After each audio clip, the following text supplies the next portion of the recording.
ये कहानी है सर्बिया की। शीला पेशे से एक नर्तकी थी। अमीर घर के होने के कारण हमेशा से उसके माता पिता उसके नर्तकी होने के खिलाफ थे।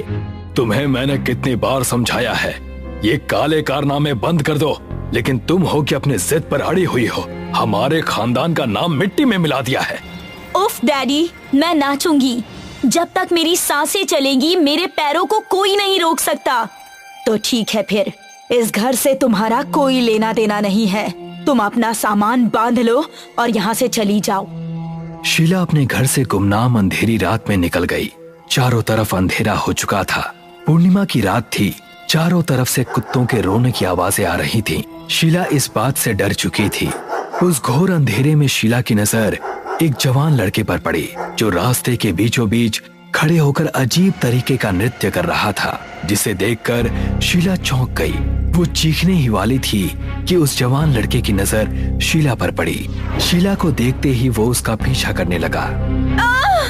बचाओ, कोई मुझे बचाओ। अरे ठहरो, मैं तुम्हें कोई चोट नहीं पहुंचाऊंगा। मैं तो बस तुम्हें देखकर उत्सुक हो गया और तुम्हारा पीछा करने लगा। ऐसा भी कोई पीछा करता है भला? तुम इतनी रात को यहाँ क्या कर रहे हो? बीच सड़क पर नाच रहे हो? तुम मेरी छोड़ो, अपनी बताओ, कहाँ जा रही हो? मैं घर छोड़कर आ रही हूँ। शीला ने जॉर्डी से दोस्ती कर ली। शीला ने देखा कि जॉर्डी एक हैंडसम और नौजवान व्यक्ति है, जिसे देखकर उसका मन ललचा सा उठा। वैसे तो मैं स्ट्रीट डांसर हूँ, घर चलाने के लिए कभी कभार छोटे मोटे काम कर लेता हूँ। अरे वाह, डांसर तो मैं भी हूँ। वो दोनों आपस में काफी घुल मिल गए। यानी हर रास्ते या चौराहे पर दोनों एक अजीब किस्म का नृत्य करने लगे। इस बात की खबर शीला के माँ बाप को मिली। उस लड़की से हम उम्मीद ही क्या कर सकते हैं, हाथ से निकल गई है अब वो। उस लड़के के दम पर शीला गुलछर्रे उड़ा रही है। तुम फिक्र मत करो, मैं उन्हें देख लूंगी। शीला की माँ ने जॉर्डी के खिलाफ साजिश रची और अपने 2 गुंडे भाइयों को जॉर्डी का कत्ल करने के लिए भेज दिया। आज कितनी सुहानी रात है ना? इस चांद से भी ज्यादा खूबसूरत तुम नजर आ रही हो। क्या कहा? सच? चांद से ज्यादा खूबसूरत? लेकिन मैं चांद तुम्हें क्यों कहूँ? चांद पर तो लोग जूते पहनकर जाने लगे हैं। शीला और जॉर्डी आपस में बात कर ही रहे थे कि वहाँ शीला के दोनों गुंडे मामा आ गए और उन्हें एक दूसरे के बाहों में झूमता देख उनका खून खौल उठा। चलो तो मेरे साथ डांस करो। आज मैं तुम्हारी फेवरेट डांस करके दिखाऊंगी, सर्बियन डांस। शीला और जॉर्डी नाचने लगे। दोनों गुंडे उन्हें चुपचाप देख रहे थे। सर्दी की रात थी। दोनों एक दूसरे के आगोश में आ गए। जैसे ही दोनों गले मिले, शीला के मामा ने अपनी खूंखार तलवार निकाली और जॉर्डी के सर पर वार कर दिया। जॉर्डी का सर उसके धड़ से अलग हो गया। सारे खून के छींटे शीला के चेहरे पर जा गिरे। नहीं, नहीं, ये नहीं हो सकता, ये नहीं हो सकता। शीला अपने प्यार की लाश को देखकर बेहोश हो गई। शीला को जबरदस्ती घर में रस्सी से बांध कर रखा गया। शीला जॉर्डी का हादसा भूल नहीं पा रही थी और शीला ने उसी रस्सी से अपनी जान जॉर्डी के नाम कुर्बान कर दी। यानी उसने आत्महत्या कर ली। घर की दीवार पर लिखा, मेरी मौत का कारण मेरा परिवार है। ये बात पूरे शहर में आग की तरह फैल गई।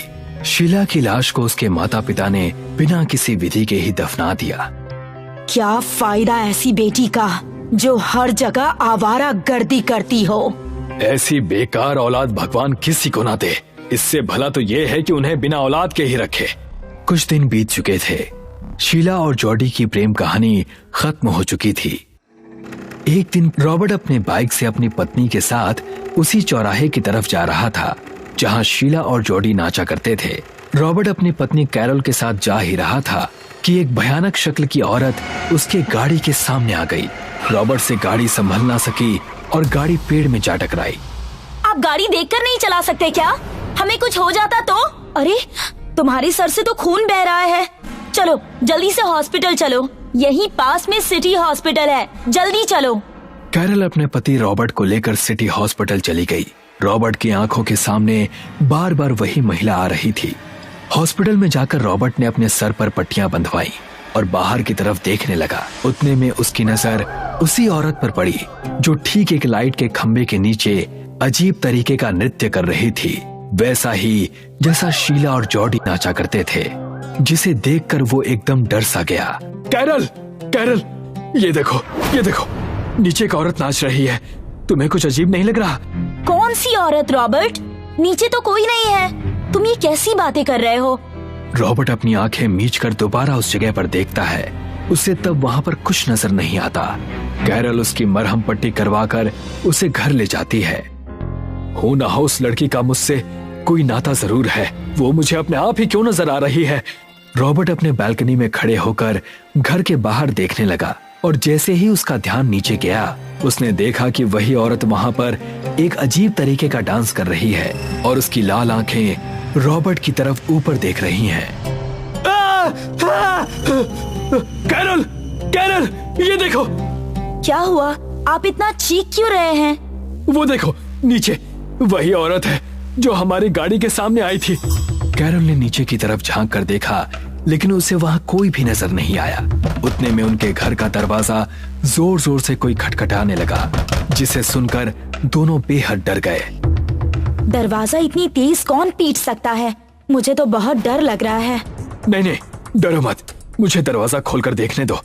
रॉबर्ट जैसे ही दरवाजे की तरफ जाने लगा, उस दरवाजे को तोड़कर शीला यानी कि वही सर्बियन डांसिंग लेडी अंदर आ गई, जिसे देखकर दोनों पति पत्नी डर गए। रॉबर्ट डर के मारे चीखने लगा। कैरल उस चुड़ैल को देखकर बेहोश हो गई। बचाओ, बचाओ! और तुम कौन हो? आखिर हमने तुम्हारा क्या बिगाड़ा है? हाँ, मैं तुम्हें इसलिए मारने आई हूँ क्योंकि तुमने जाने कितने प्यार करने वाले जोड़े का घर तोड़ा है। तुम एक डिवोर्स लॉयर हो। हाँ? हाँ, लेकिन इसमें मेरी क्या गलती है? मैं ये काम हमेशा के लिए छोड़ दूंगा। मुझे मत मारो।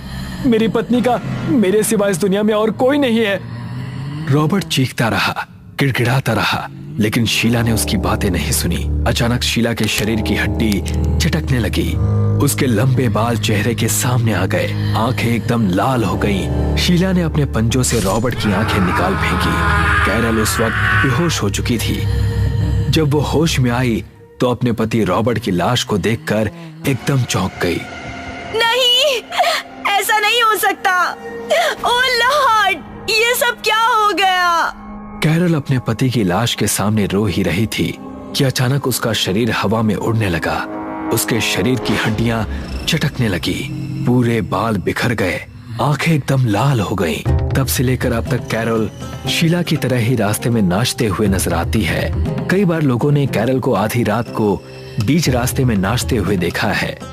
अगर आपने भी सर्बियन डांसिंग लेडी के बारे में सुना है तो कमेंट सेक्शन में जरूर बताइए और कुकू टीवी हॉरर को सब्सक्राइब करिए।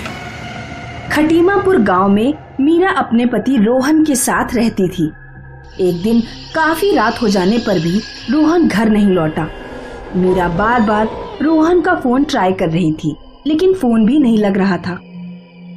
मीरा परेशान होकर पड़ोस वाली शांति के घर जाती है।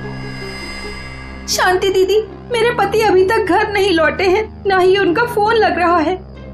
क्या तुम्हारे पति मनोहर अस्पताल वाले रोड से लौटते हैं? हाँ, क्या हुआ?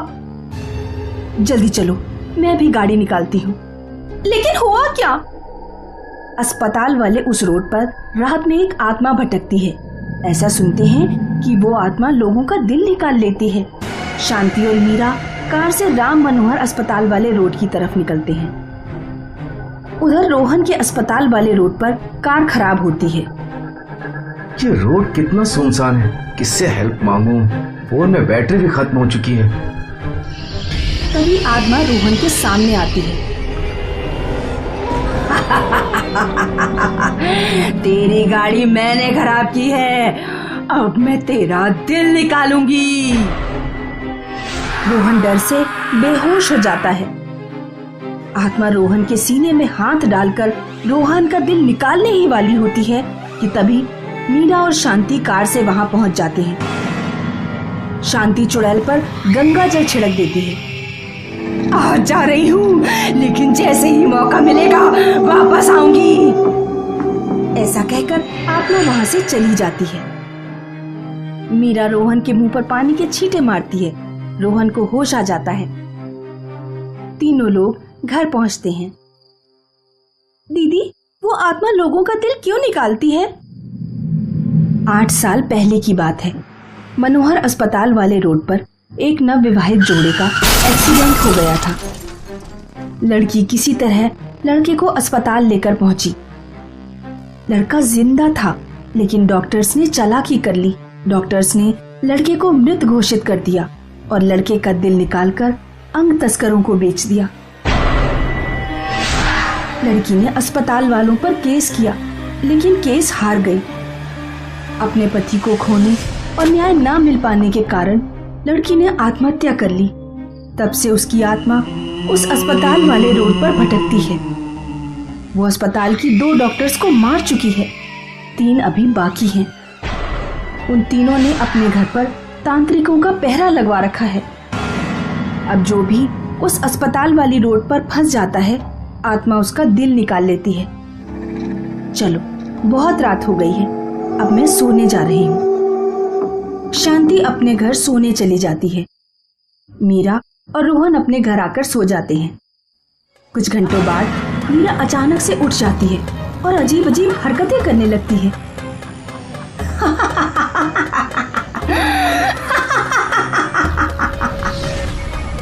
रोहन घबराकर उठ बैठता है। मीरा, मीरा ये क्या कर रही हो? क्या हो गया है तुम्हें? मीरा टेबल पर पड़ा चाकू उठाती है और रोहन पर हमला करने के लिए दौड़ती है। तू उस समय तो मुझसे बच गया, लेकिन अब नहीं बचेगा। रोहन दौड़कर कमरे से बाहर जाता है और मीरा को कमरे में ही बंद कर देता है।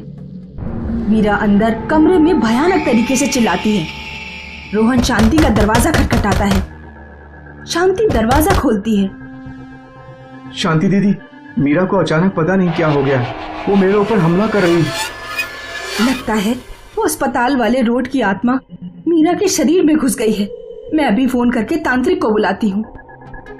शांति फोन करती है और तांत्रिक को बुलाती है। कुछ देर बाद तांत्रिक आता है और दरवाजा खोलता है। कौन है तू और इन लोगों को क्यों सता रही है? चुप कर बुड्ढे, कुछ नहीं बताऊंगी मैं तुझे। अगर नहीं बताएगी तो मैं तुझे हनुमान चालीसा पढ़कर भस्म कर दूंगा। मैं अल्पना हूँ। उन डॉक्टर्स ने मुझसे मेरे पति को छीन लिया। हम दोनों एक दूसरे से बहुत प्यार करते थे।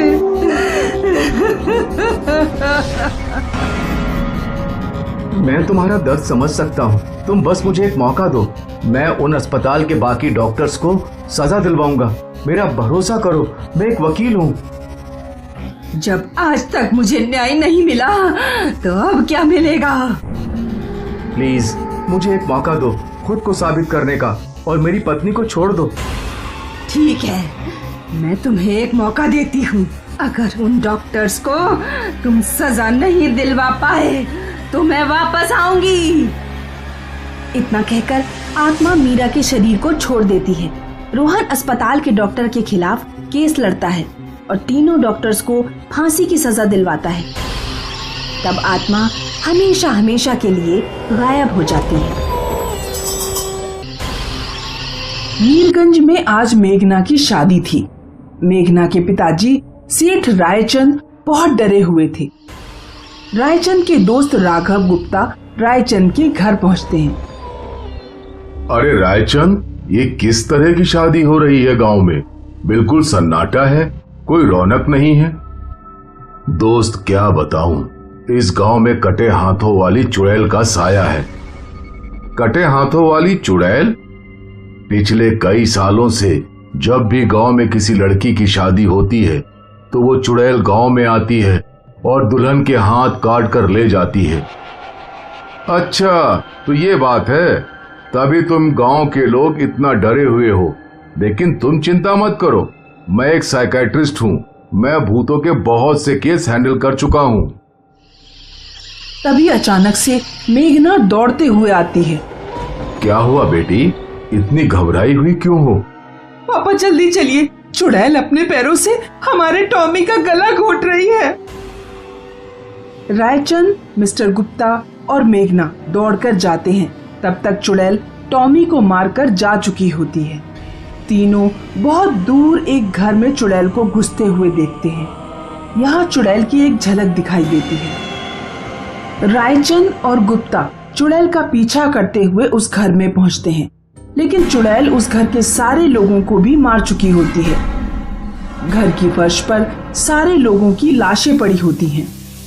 कटे हाथों वाली चुड़ैल रायचंद्र और गुप्ता के सामने आती है। आओ मीरचंद के जालिमों, इस गांव में जिस लड़की की भी शादी होगी उसे अपने हाथों की बलि देनी पड़ेगी। आज तुम्हारी लड़की की बारी है रायचंद्र। लेकिन क्यों? तभी अचानक चुड़ैल गायब हो जाती है और बाहर से मेघना के चीखने की आवाज आती है। पापा बचाओ, बचाओ! रायचंद्र और गुप्ता बाहर भागते हैं। जब तक वे दोनों मेघना के पास पहुंचते हैं, चुड़ैल मेघना के दोनों हाथ काटकर ले जा चुकी होती है। रायचंद्र रोने लगता है। मेरी बेटी, वो जालिम चुड़ैल मेरी बेटी के दोनों हाथ ले गई। कोई गांव वाला बचाने नहीं आया। भगवान, ये तूने क्या किया? तभी गुप्ता की नजर धरती पर पड़े एक फटे हुए कपड़े पर पड़ती है। रायचंद, रोना बंद करो। ये देखो, चुड़ैल की साड़ी का कपड़ा लगता है। ये किसी चीज से फंसकर फट गया है। तो अगर किसी चुड़ैल के कपड़े में हनुमान की मूर्ति लपेट कर रख दो तो उसे अपने काबू में किया जा सकता है। तुम अपने घर से एक हनुमान की छोटी मूर्ति ले आओ। हो सकता है तुम्हारी बेटी के हाथ वापस मिल जाए।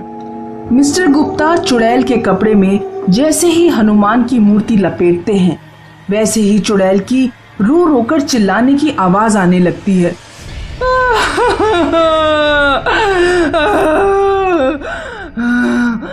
उस कपड़े से मूर्ति बाहर निकालो।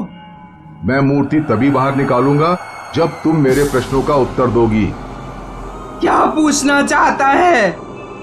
तू उन लड़कियों के हाथ क्यों काटती है जिनकी शादी होने वाली होती है? बहुत साल पहले की बात है। मेरे पिता इस गांव के जमींदार का कर्ज नहीं उतार पाए थे, तो जमींदार ने बदले में मेरी शादी वाले दिन ही मेरे पिता को मार दिया और मेरे दोनों हाथ काट दिए। किसी गांव वाले ने ना मुझे बचाया और ना मेरे पिता को। हाथ कटने पर मैंने आत्महत्या कर ली। तब से मैं इस गांव के लोगों से बदला ले रही हूँ। तुम्हारे साथ जो भी हुआ, हमें उसका बहुत अफसोस है। हम गांव वाले उस जमींदार को फांसी की सजा दिलवाएंगे, लेकिन तुम इन निर्दोष लोगों को सताना बंद करो। किसी ने तुम्हारे साथ गलत किया तो क्या तुम भी दूसरों के साथ गलत करोगी? इस तरह तो यह दुनिया नरक बन जाएगी। गुप्ता की बात सुनकर चुड़ैल थोड़ी नर्म पड़ जाती है। मैं सभी गांव वालों की तरफ से माफी मांगता हूँ। मेरी बेटी के हाथ लौटा दो। चुड़ैल रायचंद्र की बेटी के कटे हुए हाथ ठीक कर देती है। गांव वाले मिलकर गांव के जमींदार को फांसी की सजा दिलवाते हैं। फिर चुड़ैल हमेशा के लिए गांव छोड़कर चली जाती है।